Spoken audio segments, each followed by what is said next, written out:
stick to the basic exercises when I train shoulders, and I'll mix quite a few factors up within that framework, such as rep range, frequency, volume, exercise order, and I'll do this just to subject the muscles to new forms of tension. I do like to start most shoulder workouts with presses, but there are plenty of times that I might start with the side delts first, with side raises or upright rows, and then move on to my presses from there, just to mix things up a bit. When I perform presses, I like the standard upright angle, and there are plenty of times that I'll perform high incline presses for the shoulders. Since that really hammers the front delt, it's very natural to do, so I might perform high incline presses, move to an upright press using both barbells and dumbbells.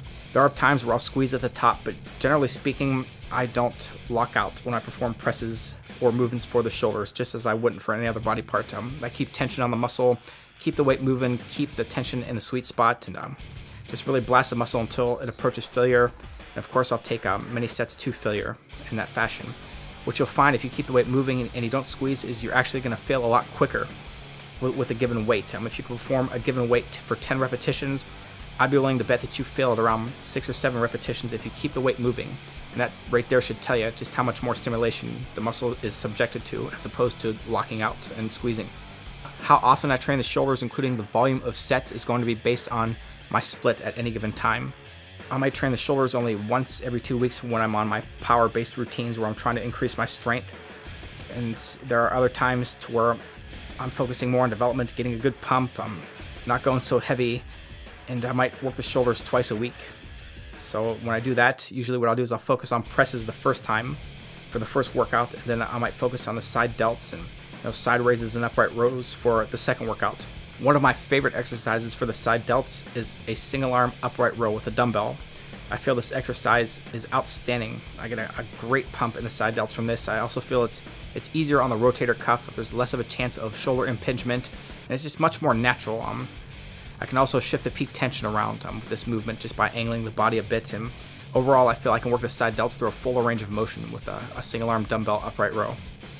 A lot of guys will blast their front delts with presses, and they'll even hit their upright rows, but then when it comes to the rear delts, all of a sudden they're doing these straight arm reverse flies or rear delt raises, but they don't really perform a compound movement like some sort of rowing movement for the rear delts. And that's one mistake I think they make, because one of the best exercises that I've personally performed for the rear delts is a rear delt row, where I bend the arm a bit. It's sort of like a row for the back, but I won't retract the shoulders, and I'll focus on bringing my upper arm back. Since I've been using compound movements for the rear delts, a rear delt row in particular, my rear delts have just popped out, and it's given my shoulders a fuller look overall, especially from the sides and my side poses. I use straight sets for the most part, but I've had quite a bit of success with pre-exhaustion, where I might perform side races for the side delts and then move on to upright rows where I'm bringing the biceps into play and just going to finish them off that way. So I'll pre-exhaust the rear delts in the same way. I might perform some reverse flies with the arm straight, get them somewhat exhausted, and then move on to a rear delt row. So pre-exhaustion works very well. What has really helped my shoulder training, as well as the training of every other body part in the upper body, is rotator cuff work. What happens, what most people don't realize, is when you perform these major movements for the shoulders and you use a lot of power and a lot of force, your major muscles tend to really assist in the functions that the rotator cuff might perform, which in turn is going to cause the rotator cuff muscles to atrophy. They're going to shrink, they're going to become weaker. That's just a bad scenario to be in, because one day, just out in daily life, if you move the arm a certain way, or you twist and turn, you shut the car door, you can actually tear something in the rotator cuff muscles. I'll perform about 4 or 5 different exercises for the rotator cuff, hitting all 4 muscles. And this has worked very well. My shoulders feel very strong. Back in the past, I used to get spasms in the infraspinatus and just different muscles in the rotator cuff.